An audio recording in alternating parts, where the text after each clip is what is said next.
Hey everyone, William Diaz here with Rebel News, currently in Ottawa covering the Emergencies Act Inquiry for more than a week now. And while since the beginning we have seen multiple testimonies, multiple statements from witnesses that do not corroborate the evidence presented in front of the committee. And that's all because back in February, Justin Trudeau used a never-seen-before anti-terrorism law called the Emergencies Act to basically euthanize 4 weeks of peaceful protests against the COVID-19 measures implemented by the federal government and the provincial government here in the streets of Ottawa. On October 19, 2022, the two witnesses that appeared in front of the Public Order Emergency Committee were Dian Dean and Pat Morris.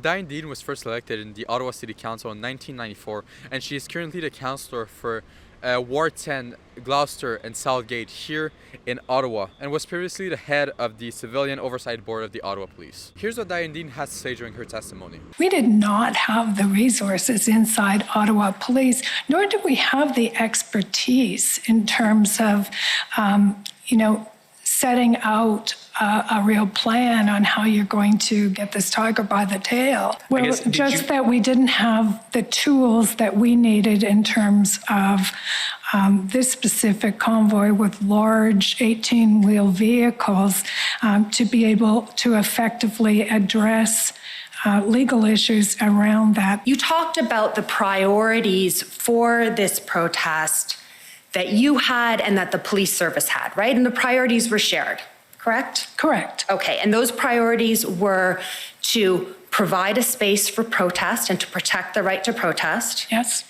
But to ensure that this protest happened without any loss of life or serious injury. Correct.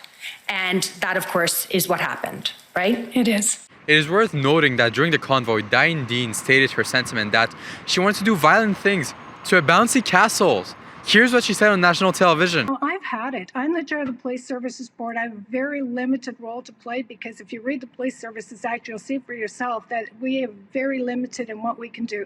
But we can get them resources and we can put a structure in place, and that's what we're doing. And, even when the resources were coming, I was just aghast this weekend that, there's a bouncy castle and there's a hot tub. David, I wanted to go up there and poke that hot tub myself and let the water flow out of it and unplug that damn bouncy castle because it's just a symbol of the frustration that's gone on for 19 days in the capital. After Deans took the stand, Pat Morris, the head of intelligence for the Ontario Provincial Police, testified as well. Here's what he had to say. We produced no intelligence to indicate that these individuals would be armed. And there has been a lot of hyperbole about that. That was something we wish to, when people think about what happened on January 6th of 2020, that is presence of mind, but we produced no intelligence to indicate that that would be the case. I do not know where the political figures are acquiring information or intelligence on the extent of extremist involvement. So here, you're expressing the concern that this narrative around extremism is not consistent with the intelligence that you gathered, collected, reviewed over the course of the weeks leading up to these events. That's correct. Is it fair to say that at no point during the convoy protest did you receive reliable intelligence that would lead you to conclude that there was a risk to national security that would rise above the potential threat to national security that you identified in that report? That's correct. To end the day, we invited Tom Rosa, one of the Freedom Convoy's organizers, on our daily live stream. But if you missed it, don't worry, because we have one every weekday after the commission ends to digest basically what took place during the day here in Ottawa. And what's really interesting to see is, when we're listening to this testimony, a lot of our assumptions were actually extremely accurate. Mm-hmm. And that's not because, everybody here has this crystal ball or anything. It's just that it was all painfully obvious. Mm-hmm. That what we were sensing in various different ways of what was going on behind the scenes.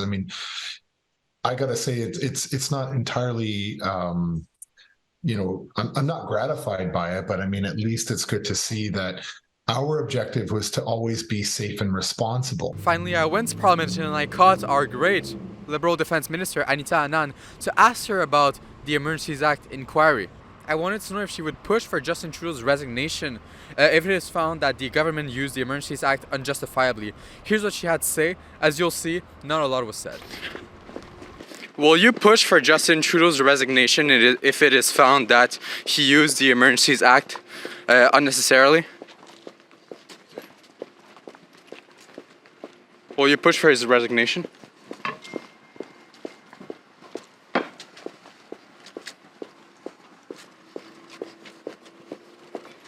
To stay informed with everything that is happening here in Ottawa and to support our independent journalism, please head on to truckercommission.com.